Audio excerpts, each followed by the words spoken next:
Una gran lección que también tenemos que aprender es a vivir en el presente, vivir en el presente. Ahí es donde tenemos que controlar a nuestro ego. El ego siempre anda usándolo en nuestra mente, paseándose por el pasado o por el futuro. En el pasado encuentra su identidad y la felicidad en la salvación en el futuro. Y si miras bien, no existe, en realidad no existe ni el pasado ni el futuro, solo existe nuestra mente. Lo único que existe es este momento. Dios vive en un eterno ahora. ¿Quieres que Dios te bendiga? ¿Quieres vivir en comunión con Dios? Trata de vivir en el ahora. Y gozarás de la gracia, de la presencia y de la ayuda de Dios. Una lección muy importante. Pero para vivir en el ahora, una condición indispensable es perdonar el pasado y no quedarte atado al pasado. ¿A quién debo perdonar? En primer lugar, a quien tengo más cerca de mí. ¿Y cómo se llama ese? A mí mismo. Debo perdonarme ante todo porque no he sabido aceptar mi yo verdadero, que como he salido de la mano de Dios, como ser humano, soy una maravilla. Soy imagen de Dios. Al estar regenerado por la gracia de Dios, participo de la naturaleza de Dios. Y no he sabido honrar y aceptar este ser maravilloso. Ese es mi pecado. Y por otra parte, me he identificado con un yo fabricado por mi propia mente, el ego. Eso me ha sucedido a mí, nos ha sucedido a todos. Y para liberarme de esa carga, me perdono. En el nombre de Jesús, perdono el grave error que he cometido, rechazándome a mí mismo o identificándome con un yo falso, el ego, y defendiendo y luchando por ese ego, que todo me ha hecho daño y he hecho daño a otros. Me perdono. Segundo, tengo que perdonar a tantas personas en mi entorno, incluso a personas a las que quiero mucho y que me aman, pero consciente o inconscientemente me han hecho daño, pues les perdono. San Pablo escribe: perdonaos si alguno tiene queja contra otro. Es una frase cortita, pero tiene mucha sabiduría. Perdonaos si alguno o cuando alguno tiene queja contra otro. ¿Cuándo debemos perdonar? ¿Cuándo?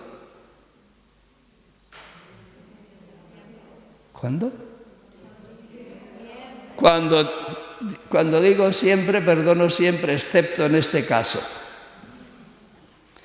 Perdonaos cuando uno tiene queja contra otro. Ahí es donde debo perdonar. Cuando tengo una queja. Me han hecho una faena, ya tengo una queja. ¿Por qué me dice Dios que perdone entonces? Porque me ama y porque desea mi salud y porque sabe que nada me hace tanto daño como el resentimiento que puede entrar. Siempre que tengo una queja, debo tomarlo como una llamada del cielo a perdonar. ¿Y cuántas veces sentimos quejas? ¿Cuántas veces? Olvídate si es pecado o no es pecado, es una llamada para perdonar. La queja es como una picadura de mosquito. Te pica un mosquito esta noche, bueno, no te despiertas. Y si te pican 120, igual tienes que ir corriendo a urgencias. Una queja no es nada, pero produce una pequeña tensión. Y si al cabo del día hay 40 quejas, ya son 40 dosis de tensión, y eso ya es peligroso. Y si pasas 10 días sin perdonar, pues qué sé yo, la cantidad de quejas que se habrán acumulado y las tensiones. Eso destruye la paz interna y destruye la salud. Y como Dios nos ama y desea que gocemos de buena salud, siempre que tienes una queja, no te maravilles, no te culpes. Tómalo como una llamada. El cielo me está llamando a perdonar. Pues perdono. Ciertamente tenemos que perdonar a los gobernantes cuando salen tantos casos de corrupción, abusos de autoridad, errores que cometen. Con criticar, ¿qué ganamos? Perdonar y orar por ellos. Si perdonas y oras por ellos, la gracia de Dios actuará en su vida y serán mejores gobernantes. Tenemos que perdonar a los medios de comunicación, que a veces esparcen mentiras, engaños, que pueden hacer tanto daño. Tenemos que perdonar, porque si no perdonamos, no les podemos ayudar. Estamos orando por los medios de comunicación, por los gobernantes, pero si no les perdonamos, nuestra oración queda en suspenso. El perdón desbloquea el camino. ¿Cuántas veces oramos por mi sanación, y aquí está el médico divino, pero el médico divino no puede entrar? ¿Por qué? Hay resentimiento, hay falta de perdón, he bloqueado el camino. Y Él espera pacientemente a que abra la puerta y entra y sana. Sin perdón no hay sanación. Y sin perdón de otras personas que están haciendo daño, tampoco les podemos ayudar con nuestras oraciones. Perdonar no es decir que lo negro es blanco, lo que está mal está mal. Perdonar es vivir el Evangelio que dice, no juzgues. Yo no soy quien para juzgar. Pero cuando veo que personas se están desviando y actuando mal porque son enfermos, pues oro por ellos. Y para que esta oración llegue a su corazón y sea efectiva, de mi parte yo tengo que perdonar, no tener resentimiento, sino desearles lo mejor. Ante todo a los que actúan mal, a los que están ciegos, como algunos terroristas, pues desearles que Dios les abra los ojos. Y tenemos que perdonar a la Santa Iglesia. Claro que es santa, pero la Santa Iglesia se compone de hombres como tú y yo, y los hombres somos imperfectos.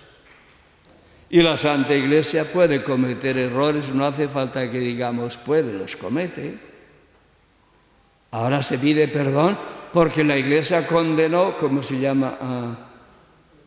Famoso, a Galileo, justo. Lo hizo con buena intención. Es que la Biblia dice que sale el sol por no sé dónde. Y el Señor dice, no, el sol no se da vueltas, somos nosotros, que imposible. Un error. Y en otras esferas, otros errores. Un error muy claro.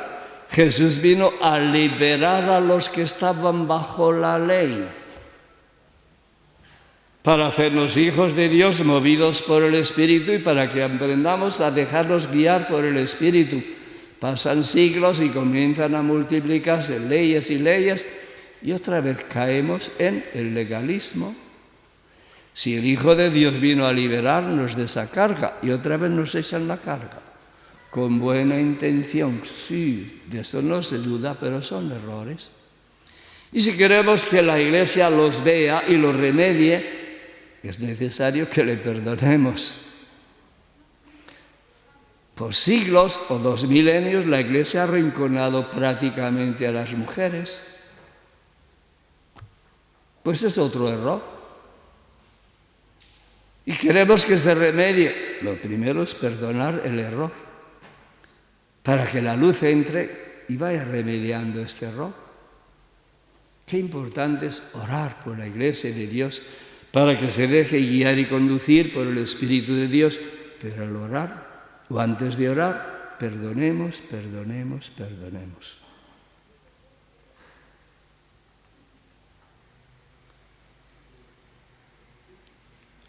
Nuestra sanación, nuestra salvación y la salvación del mundo está vinculada al perdón de nuestro corazón. Y al perdonar nos vamos abriendo a los sentimientos de Cristo, a la misericordia sobre todo.